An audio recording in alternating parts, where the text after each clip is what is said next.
Genesis 41. After 2 full years Pharaoh had a dream. He dreamed he was standing by the Nile River. Suddenly, 7 nice-looking, well-fed cows came up from the river and began to graze among the reeds. 7 other cows came up from the river behind them. These cows were sickly and skinny. They stood behind the first 7 cows on the riverbank. The cows that were sickly and skinny ate the 7 nice-looking, well-fed cows. Then Pharaoh woke up. He fell asleep again and had a second dream.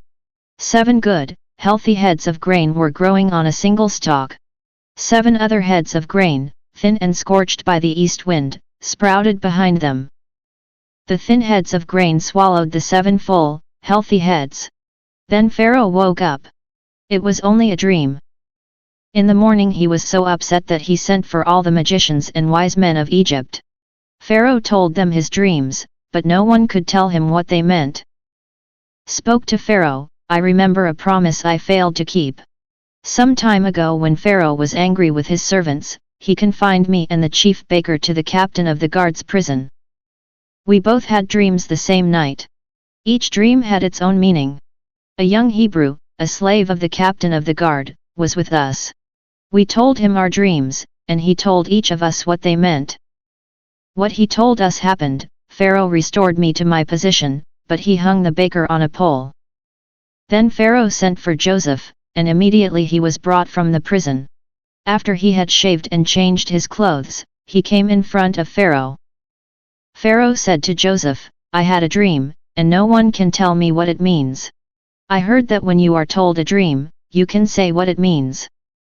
Joseph answered Pharaoh, I can't, but God can give Pharaoh the answer that he needs. Then Pharaoh said to Joseph, in my dream I was standing on the bank of the Nile. Suddenly, 7 nice-looking, well-fed cows came up from the river and began to graze among the reeds. 7 other cows came up behind them. These cows were scrawny, very sick and thin. I've never seen such sickly cows in all of Egypt. The thin, sickly cows ate up the 7 well-fed ones. Even though they had eaten them, no one could tell they had eaten them. They looked just as sick as before. Then I woke up. In my second dream I saw 7 good, full heads of grain growing on a single stalk. 7 other heads of grain, withered, thin, and scorched by the east wind, sprouted behind them. The thin heads of grain swallowed the 7 good heads. I told this to the magicians, but no one could tell me what it meant. Then Joseph said to Pharaoh, Pharaoh had the same dream twice. God has told Pharaoh what he's going to do. The 7 good cows are 7 years, and the 7 good heads of grain are 7 years. It's all the same dream. The 7 thin, sickly cows that came up behind them are 7 years. The 7 empty heads of grain scorched by the east wind are also 7 years. 7 years of famine are coming. It's just as I said to Pharaoh. God has shown Pharaoh what he's going to do. 7 years are coming when there will be plenty of food in Egypt. After them will come 7 years of famine. People will forget that there was plenty of food in Egypt, and the famine will ruin the land. People won't remember that there once was plenty of food in the land, because the coming famine will be so severe. The reason Pharaoh has had a recurring dream is because the matter has been definitely decided by God, and he will do it very soon. Pharaoh should look for a wise and intelligent man and put him in charge of Egypt. Make arrangements to appoint supervisors over the land to take 1/5 of Egypt's harvest during the 7 good years.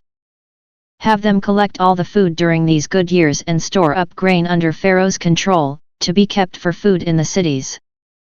This food will be a reserve supply for our country during the 7 years of famine that will happen in Egypt. Then the land will not be ruined by the famine. So Pharaoh asked his servants, can we find anyone like this, a man who has God's spirit in him? Then Pharaoh said to Joseph, because God has let you know all this, there is no one as wise and intelligent as you. You will be in charge of my palace, and all my people will do what you say. I will be more important than you, only because I'm Pharaoh. Then Pharaoh said to Joseph, I now put you in charge of Egypt. Then Pharaoh took off his signet ring and put it on Joseph's finger. He had Joseph dressed in robes of fine linen and put a gold chain around his neck. He had him ride in the chariot of the second in command. Men ran ahead of him and shouted, "Make way!" Pharaoh put Joseph in charge of Egypt. He also said to Joseph, "Even though I am Pharaoh, no one anywhere in Egypt will do anything without your permission." Pharaoh named Joseph Zaphenath-Paneah and gave him Asenath as his wife. She was the daughter of Potiphera, priest from the city of On. Joseph traveled around Egypt. Joseph was 30 years old when he entered the service of Pharaoh, the king of Egypt. He left Pharaoh and traveled all around Egypt. During the 7 good years the land produced large harvests. Joseph collected all the food grown in Egypt during those 7 years and put this food in the cities. In each city he put the food from the fields around it. Joseph stored up grain in huge quantities like the sand on the seashore.